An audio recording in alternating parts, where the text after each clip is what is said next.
Hey guys, my name is Brooke Chandler. Ashley asked me to jump in here and talk about a little bit of my story. So, I am a top producing agent in the Oklahoma real estate market.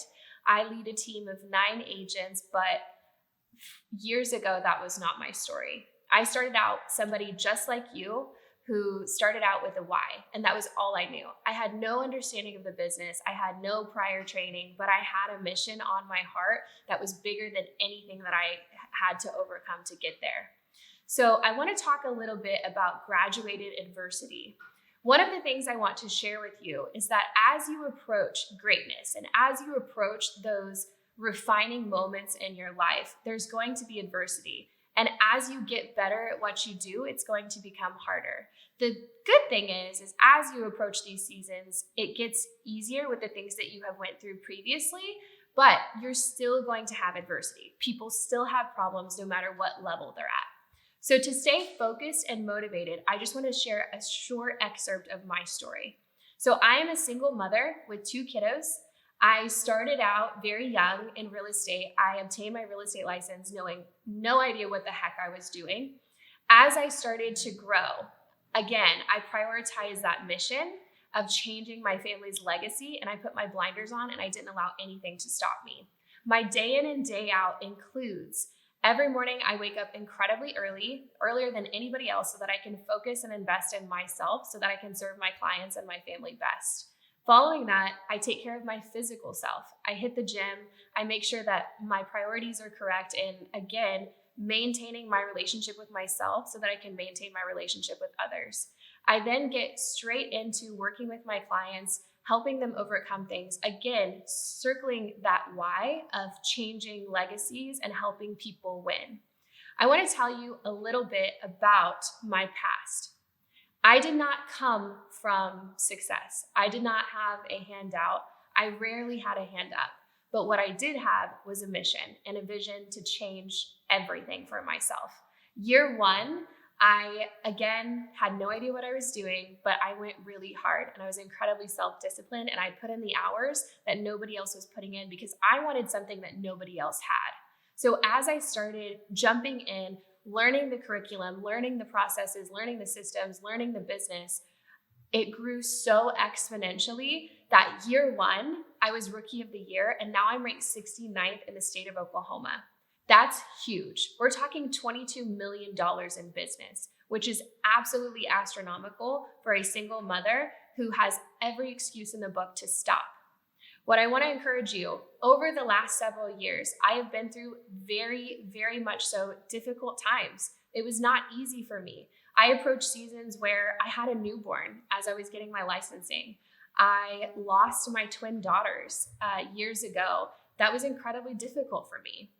I have another child who is still very small. He's 18 months old. So as I have my kiddos and, it's kind of chaos and things are encircling me, what I prioritize is at the end of the day, can I go to bed knowing that I did the absolute best for both myself, my children, my legacy, and the people around me to impact as many people as possible?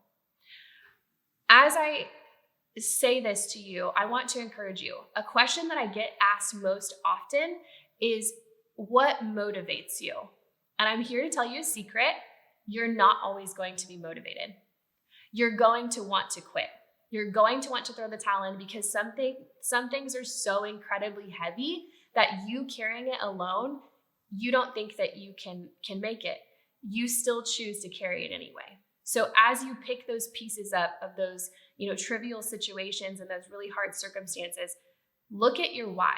Look into the eyes of your children and the eyes of, the people that you're helping, and understand that at the end of the day, it does not matter what you do. It doesn't matter if you have a product to sell. It doesn't matter if you help people in other circumstances. It doesn't matter what you do. It matters that your mission is improving as many lives as possible and taking others with you. What I have seen in my business is that I have completely changed the trajectory of my children's lives, and moving forward, they are never going to experience anything that I went through. And as much as we want to protect our children, we can't protect them from everything, because adversity is something that sharpens children. And I think it, obviously, the Bible talks about iron sharpening iron. I think those situations help us grow, and they, grow our endurance and our strength. We can't protect them from everything, but we can set them up for success. And that's ultimately why we do everything that we do. As you begin to step through the processes of this business, in the beginning, you're going to have not a clue what you're doing. And I want to encourage you, share who you are. Share your why, share your vision, share your children, share your mission. And that is what's going to start. The education and the products and all of those things, that comes secondary to why you do what you do. After you start to get a little bit of momentum, you're going to want to know your product incredibly well. Start investing in having a knowledge base based on, these are the products that I sell, here is why I sell them, here's where they come from, and here is the company's vision as well. So ensuring that you're with a company that both aligns with your vision and invests just as much as you do into your business is crucial. I think it's incredibly powerful that you chose Young Living to do so, but regardless, no matter what you're doing in life, so long as those align, you're never going to be unsuccessful.